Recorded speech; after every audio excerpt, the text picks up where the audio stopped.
ফরজ সালাতের পরে আল্লাহ রাব্বুল আলামিনের কাছে সবচেয়ে শ্রেষ্ঠ সালাত হচ্ছে রাতের সালাত।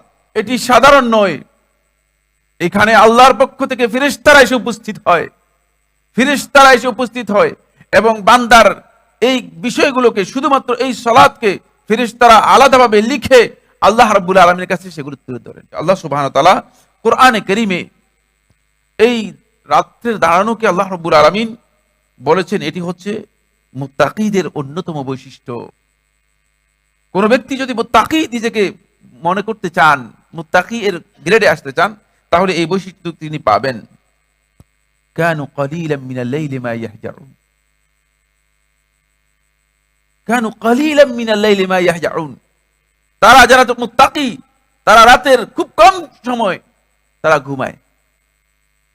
এবার আপনি আমি একটু বিবেচনা করলে আমাদের কাছে স্পষ্ট হয়ে যাবে যে তাহলে ওই গ্রেডে আমরা বুঝতে পেরেছি কিনা।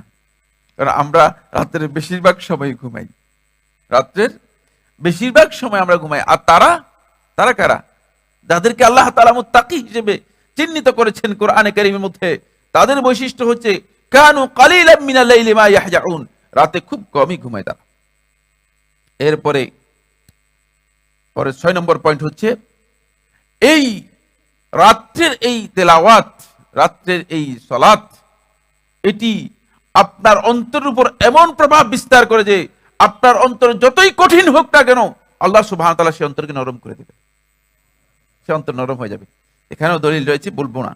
7 নম্বর পয়েন্ট হচ্ছে রাতের নামাজ আর দিনের নামাজের মধ্যে রাসূলুল্লাহ সাল্লাল্লাহু আলাইহি ওয়াসাল্লামকে যখন প্রশ্ন করা হয়েছে, তখন রাসূলুল্লাহ সাল্লাল্লাহু আলাইহি ওয়াসাল্লাম বলেছেন আফদালুস সালাতি বা'দাল মাকতুবাহ সালাতুল লাইল। সহিহ মুসলিমের রাওয়ায়াতের মধ্যে এসেছে ফরজ সালাতের পরে আল্লাহ রাব্বুল আলামিনের কাছে সবচেয়ে শ্রেষ্ঠ সালাত হচ্ছে রাতের সালাত। সুতরাং নফল সালাত দিনে যেটা আদায় করবেন এর চেয়ে রাতেরটা বেশি উত্তম। বুঝতে পেরেছেন কিনা? দিনের নফল সালাতের চেয়ে রাতের নফল সালাতের শ্রেষ্ঠত্ব অনেক বেশি, এটি আমাদের খেয়াল রাখতে হবে। এরপরে 8 নম্বর পয়েন্ট হচ্ছে, আমার বন্ধুগণ, আল্লাহ রাব্বুল আলামিন এই সময় আল্লাহ সুবহানাহু ওয়া তাআলা বান্দার একেবারে কাছে চলে আসেন। একটা সময় আছে বান্দা আল্লাহ রাব্বুল আলামিনের কাছে যান, যখন সিজদার মধ্যে আপনি যাবেন তখন আপনি আল্লাহ রাব্বুল আলামিনের কাছে পৌঁছতে পেরেছেন। কিন্তু এই শেষ রাত্রে যখন আপনি উঠবেন তখন আবার আল্লাহ সুবহানাহু ওয়া তাআলা আপনার কাছে চলে এসেছে। এটি আল্লাহ রাসূল সাল্লাল্লাহু আলাইহি ওয়াসাল্লাম হাদিসের মধ্যে ইরশাদ করেন, আমর ইবনে আবাস রাদিয়াল্লাহু বর্ণনা করেন, তিনি বলেন আকরাবু মা ইয়াকুনু রাব্বু মিনাল আবদি ফি জাওফিল লাইলিল আখির। রাতের শেষ তৃতীয়াংশ, শেষ অংশটুকুর মধ্যে আল্লাহ রাব্বুল আলামিন বান্দার একেবারেই কাছে চলে আসেন। ফাইন ইসতাতা'তা আন তাকুনা মিম্মান ইয়াযকুরুল্লাহ ফি তিলকা সাআতি ফাকুন।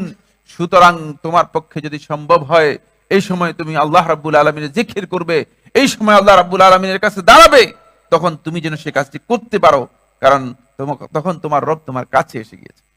এই সময়ের সালাত, এই সময়ে দাঁড়ানো, এটি সাধারণ নয়, এখানে আল্লাহর পক্ষ থেকে ফেরেশতারা এসে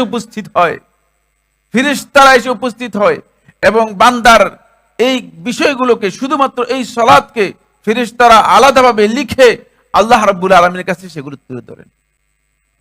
রাসূলুল্লাহ সাল্লাল্লাহু আলাইহি ওয়াসাল্লাম ইরশাদ করেন, রাসূল সাল্লাল্লাহু আলাইহি ওয়াসাল্লাম বলেন যে আবু দাউদের riwayaতের মধ্যে এসেছে, যখন আল্লাহর নবী সাল্লাল্লাহু আলাইহি ওয়াসাল্লামকে প্রশ্ন করা হলো আইয়ুল লাইলি আসমা, রাতের কোন ইবাদতটি সবচেয়ে বেশি আল্লাহ রাব্বুল আলামিন শুনেন এবং আল্লাহ রাব্বুল আলামিন কবুল করেন, গ্রহণ করেন, তখন ফাকালা সাল্লাল্লাহু আলাইহি ওয়াসাল্লাম, রাসূলুল্লাহ সাল্লাল্লাহু আলাইহি ওয়াসাল্লাম বললেন জাওফুল লাইলিল আখির, রাতের শেষ অংশে, ফাসাল্লি মা শি'ত, সুতরাং তুমি যতটুকু সম্ভব এই সময় সালাত আদায় করো, যতটুকু সম্ভব এই সময় সালাত আদায় করো।